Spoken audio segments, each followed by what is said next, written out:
केरल का रहने वाला अब्दुल रहीम अपना वतन छोड़ के दूसरा मुल्क जाता है सऊदी अरब और वहाँ काम करने लगता है। लेकिन इसे एक काम दिया जाता है, एक बच्चा पैरालिसिस था उसका देखभाल करना। घुमाने के लिए एक दिन वह बच्चा के यह कोई जगह पे लेके जा रहा था फोर व्हीलर से, और उसी वक्त उसका गला से ट्यूब निकल जाता है और बच्चा सांस लेना बंद कर देता है और गाड़ी में ही वह दम तोड़ देता है। और फिर जब उनके परिवार वालों को पता चलता है तो पुलिस केस कर दिया जाता है और उसके बाद अब्दुल रहीम को पुलिस पकड़ ले जाते हैं और जेल में डाल देते हैं। इसके ऊपर मुकदमा चलता है। 6 महीना के बाद इसके परिवार वालों को पता चलता है कि यह रहीम को कत्ल के मामला में जेल हो गया। और 2011 के वक्त था, उस वक्त सूचना आता है इंडिया की अब्दुल रहीम को फांसी का सज़ा सुनाया गया है अभी।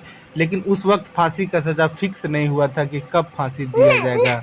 इंडिया से क्राउड फंडिंग का काम चलता है और फिर उस परिवार वालों से बात किया जाता है और ब्लड मनी को देकर अब्दुल रहीम को फांसी की सज़ा माफ़ करवाया जाता है और उसे रिहा भी करवाया जाता है। 34 करोड़ उस परिवार वाले को दिया जाता है जिस परिवार वाला का बच्चा था। अब अभी तो सऊदी में ही है अब्दुल रहीम, लेकिन कुछ वक्त के बाद वह अपना वतन लौट जाएगा। आने की अब्दुल रहीम का सज़ा भी ख़त्म हो गया है और वह अब इंडिया वापस भी लौट जाएगा। कहानी को पूरा सुनने के लिए वीडियो पर बने रहे। हाँ तो नमस्कार, आप देख रहे हैं रियल क्राइम और मैं आपके साथ रंजीत साहू। केरल के कोझिकोड के रहने वाला अब्दुल रहीम केरल में ही रहकर ऑटो चलाया करता था। लेकिन केरल के कुछ लोग सऊदीया गए हुए थे और वो लोग अच्छा पैसा कमाकर अपना घर का आर्थिक स्थिति अच्छा कर लिए थे। अब्दुल रहीम को भी कुछ लोग बताते हैं। अब्दुल रहीम भी तैयार हो जाता है, पासपोर्ट बनाया जाता है, वीज़ा आता है, अब्दुल रहीम निकल जाता है सऊदी। और सऊदी जाने के बाद इसका जो था वह गाड़ी चलाने का एक्सपीरियंस था। वहाँ एक घर का और व्यक्ति का गाड़ी चलाने मिलता है अब्दुल रहीम के। कुछ वक्त तो उसका गाड़ी चलाता है, उसके बाद वही व्यक्ति का एक बच्चा होता है जो कि पैरालिसिस होता है और अब्दुल रहीम को स्पेशल चाइल्ड का काम मिल जाता है। एक बच्चा का देखभाल करना था, उसका गला में ट्यूब लगा था, वही ट्यूब से सांस अंदर जाया करता था।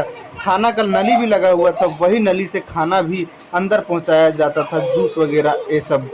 अब्दुल रहीम को पहले काम समझाया जाता है और अब्दुल रहीम काम समझ जाता है और फिर हामी भर देता है। इसमें पैसा उसे कुछ ज़्यादा मिल रहा था और वह ज़्यादा कमाई करने का भी इच्छा रखता था, इसलिए कि उसे लगता था कि जितना जल्द कम वक्त में पैसा कमा लेंगे उतना घर का जल्द ही स्थिति सुधार हो जाएगा। और फिर अब्दुल रहीम उस बच्चा का देख रेख में जुट जाता है और एक दिन अब्दुल रहीम वह बच्चा को घुमाने के लिए कहीं लेकर जा रहा था हाइपर मार्केट। अब्दुल रहीम को एक गाड़ी मिला हुआ था, वही गाड़ी से बच्चा को यहाँ वहाँ घुमाना होता था।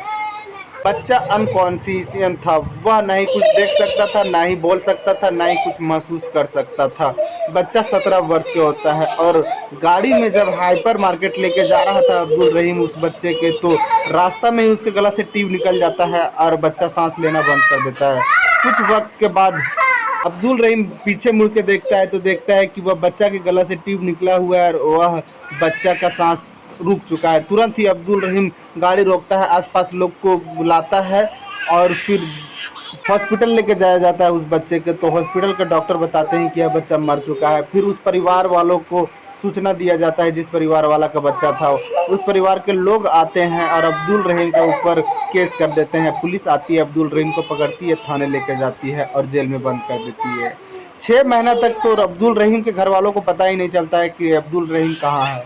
फ़ोन फान आना जाना बंद हो जाता है और 6 महीना के बाद मीडिया के माध्यम से पता चलता है इनके परिवार वालों को कि अब्दुल रहीम को जेल हुआ है और एक बच्चा का कत्ल में जेल हुआ है और इसका फांसी होना तय है। यह बात सुनकर इनके घर वालों एक सदमा में चले जाते हैं। अब्दुल रहीम के जो पिताजी होते हैं वह यह बात सुनने के बाद सदमा में चले जाते हैं। ना ही तो किसी के साथ बात करना, ना ही तो किसी के साथ बैठना उठना होता था। 6 महीना तक ऐसे ही चलता है उनके पिता का और सदमा में जाने की वजह से अब्दुल रहीम के पिता का मौत हो जाता है। इधर अब्दुल रहीम का पल पल का अपडेट आ रहा था कि उसका फांसी कभी भी तय हो सकता है, इसलिए कि बाहर देश का कंट्री में एक क्रूर सज़ा दिया जाता है। कत्ल का क्रूर सज़ा फांसी ही फिक्स होता है और 2011 में पता चलता है कि अब्दुल रहीम को भी फांसी का सज़ा सुना दिया गया है। अब फांसी कब दिया जाएगा वह डेट फिक्स नहीं हुआ है। यहाँ फिर सभी नेताओं को पता चलता है, केरल के आम पब्लिक से लेकर बिजनेसमैन तक पता चलता है, तो लोग फिर क्राउड फंडिंग का एक मुहिम चलाते हैं और उसमें पैसा इकट्ठा करने लगते हैं। बाहर देश में क्या होता है कि जिस परिवार का सदस्य का मौत हुआ है उस परिवार को अगर कन्वेंस कर लिए, अगर उसको एक होता है ब्लड मनी आने की कत्ल हो या फिर तो जान लेने जैसा कैसा भी हरकत हो, उस हरकत में अगर उस परिवार वालों को मना देते हैं कुछ पैसा देकर, और वह परिवार वाला जाकर कोर्ट में बोल देता है कि मैं अपने बच्चे का यह इल्ज़ाम वापस लेता हूँ, इसको सज़ा नहीं दिया जाए, तो इस तरह में उसको सज़ा नहीं मिलता है। इसी तरह से फिर उस परिवार वाले से बात करने का ये जो क्राउड फंडिंग का काम चालू होता है, इसमें पैसा इकट्ठा होना चालू हो जाता है, और जहाँ जैसा लोग थे वैसा वहाँ पर उसमें डोनेट कर रहे थे। कोई कोई लोग जो बड़ा बिजनेसमैन थे, केरल के एक सोना चांदी के व्यापारी थे, वह 1 करोड़ इस क्राउड फंडिंग में डाल देते हैं, और फिर वह परिवार वालों से बात किया जाता है तो वह परिवार वाला बोलता है कि हमें 34 करोड़ रुपया का रकम चाहिए, यह बहुत बड़ा रकम था, और लगातार इसमें क्राउड फंडिंग में रकम जुटाने का काम किया ही जा रहा था। 2011 से एक मुहिम और चल रहा था कि यह जो फांसी का सज़ा है उसको उम्र कैद में तब्दील किया जाए। 2011 में उसको फांसी का सज़ा आया था और 2024